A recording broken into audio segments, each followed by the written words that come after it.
Quoi?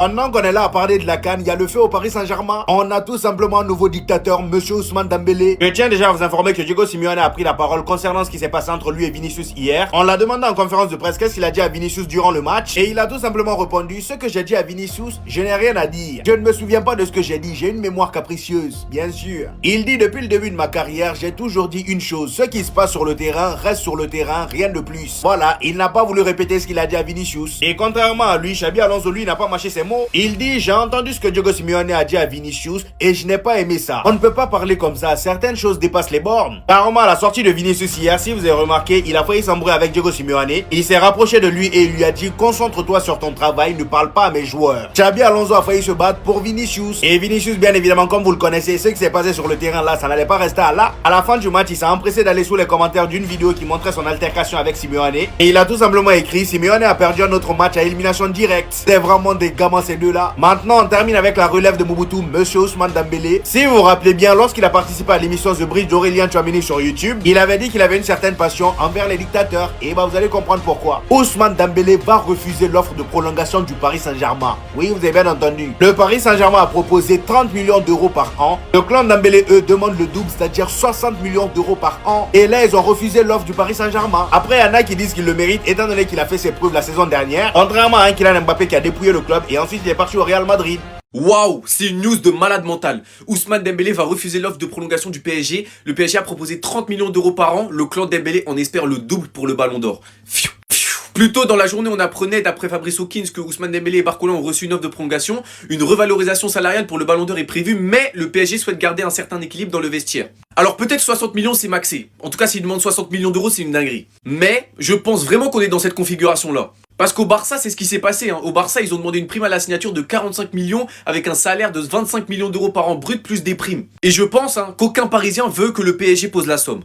Il n'y a aucun club en Europe qui pourra poser 60 millions d'euros. Alors je comprends l'augmentation de salaire, sextuplé, Ballon d'Or, peut-être le personnage principal, des moments marquants, mais ça, faut doser. Il touche 18 millions d'euros actuellement. Franchement les gars, déjà 30 c'est très bien. Mais ça, faut pas maxer, vraiment faut pas maxer. Dites-vous les gars, même Lionel Messi, il a jamais eu ça. Donc franchement, ça va être quelque chose à surveiller, Attention. Dites-donc vous en pensez en commentaire les gars, vous êtes des bons, nous, on avance. Ouh là là là là, c'est quoi ça? Dites-moi que c'est faux, c'est pas vrai. L'info vient tout juste de sortir sur Ousmane Dembélé et franchement, ça fait mal. Ousmane Dembélé va refuser l'offre de prolongation du Paris Saint-Germain. Le PSG propose 30 millions d'euros par an.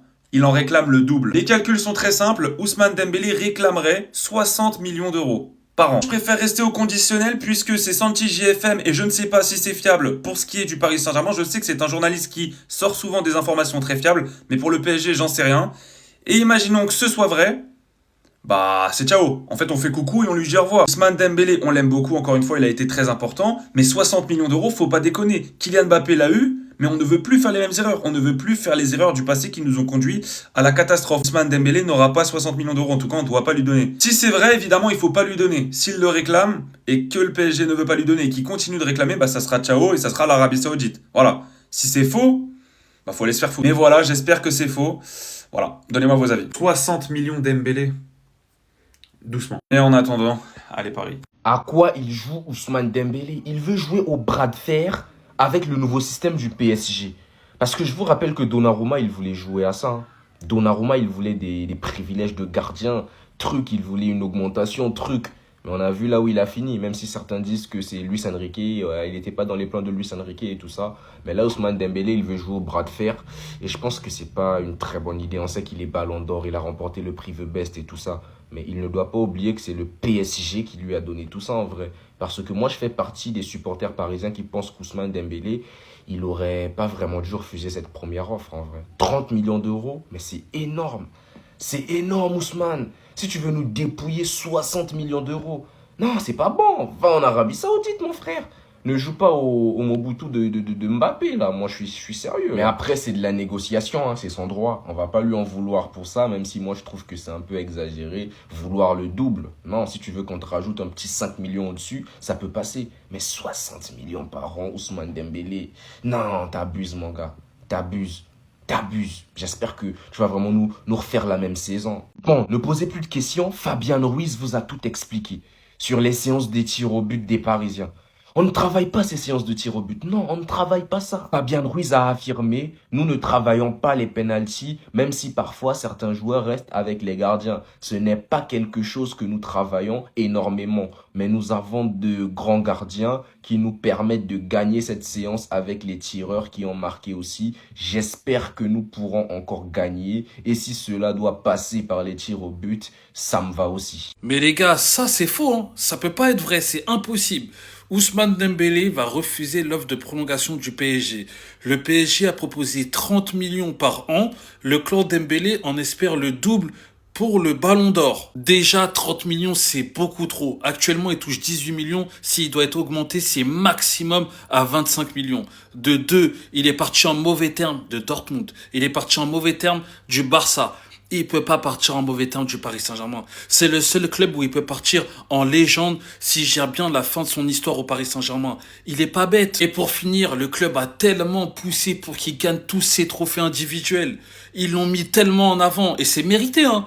Mais il peut pas se retourner contre le club pour des histoires d'argent. Il peut être que reconnaissant. Pour moi, c'est clair, c'est totalement faux. Et le pire dans cette info, c'est qu'ils ont rajouté le nom de Santi, parce que Santi, quand il sort des rumeurs, c'est souvent fiable.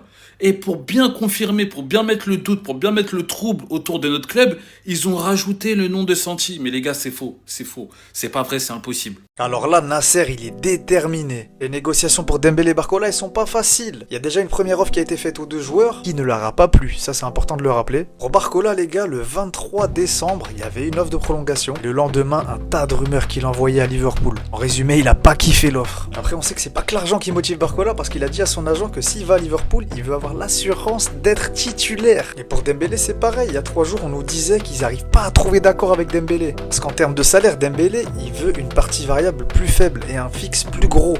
Il est déjà le meilleur salaire du club. Et Barcola, lui, il est à 7 millions plus 2 en bonus. Combien il pourrait gratter les deux? Déjà, les deux, ils sont en contrat jusqu'en 2028. Donc, ils ont encore 2 ans et demi de contrat. Faut pas s'inquiéter. Le problème, c'est que Dembélé, il aura 31 ans. Est-ce qu'il sera dans le même état physique?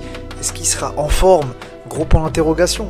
Par contre, Barcola, il aura 26 ans et encore une grosse marge de progression. Faut rester dans le train, les gars. Et ce serait intéressant de parier sur lui, de lui mettre un petit 11 plus 4, j'en sais rien. Le problème, c'est qu'on se rappelle que Barcola, ça l'a saoulé un peu de pas du tout jouer dans les grands moments qui comptaient en Ligue des Champions. Ça peut être un souci. Bref, en tout cas, les gars, ça soulève beaucoup de questions. Qu'est-ce que vous en pensez? Et si t'es pour Paname et t'aimes ce genre de contenu, abonne-toi. Ouais, ça gagne, mais il va vraiment falloir que le PSG retrouve son vrai niveau, les gars. On va pas se mentir. Ce soir, le match, il est très décevant. Ce soir, le match, c'est pas suffisant.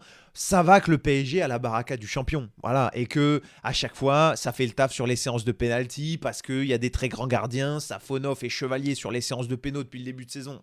Il n'y a rien à dire. Mais voilà, c'est la baraka, mais c'est ras des pâquerettes.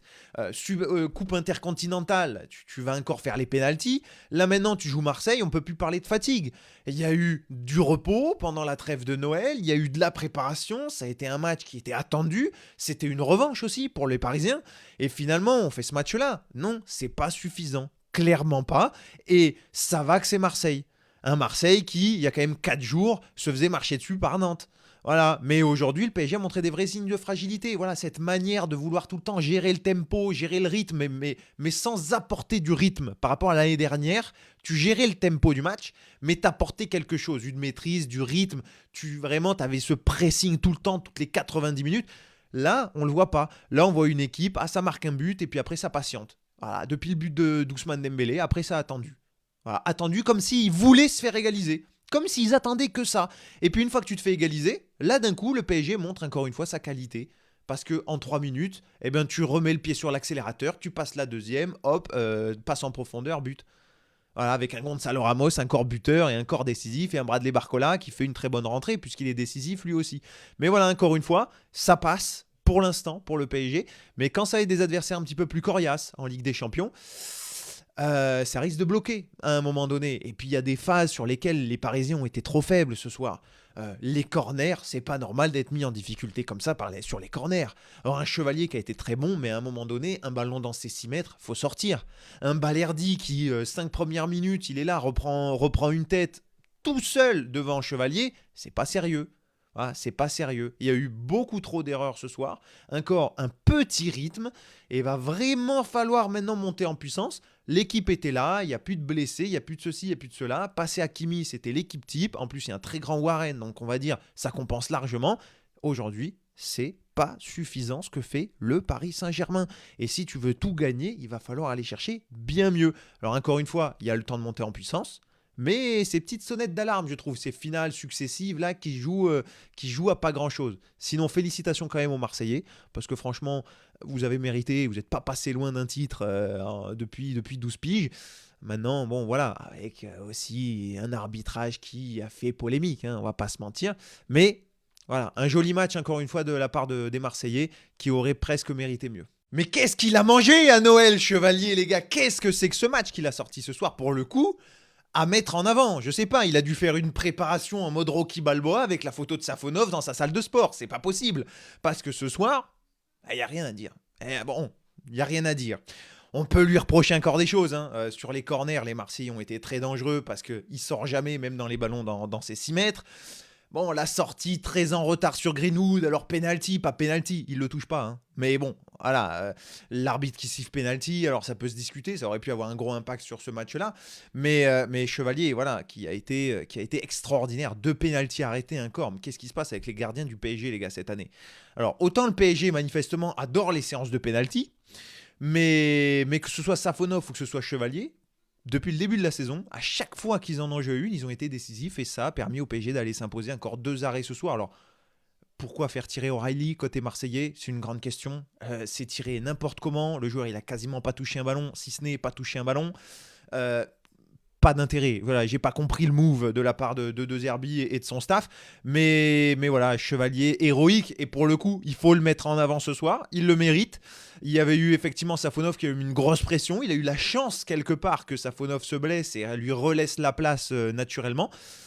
Et il a su en profiter ce soir, franchement, des sacrées parades, des doubles parades sur certaines séquences.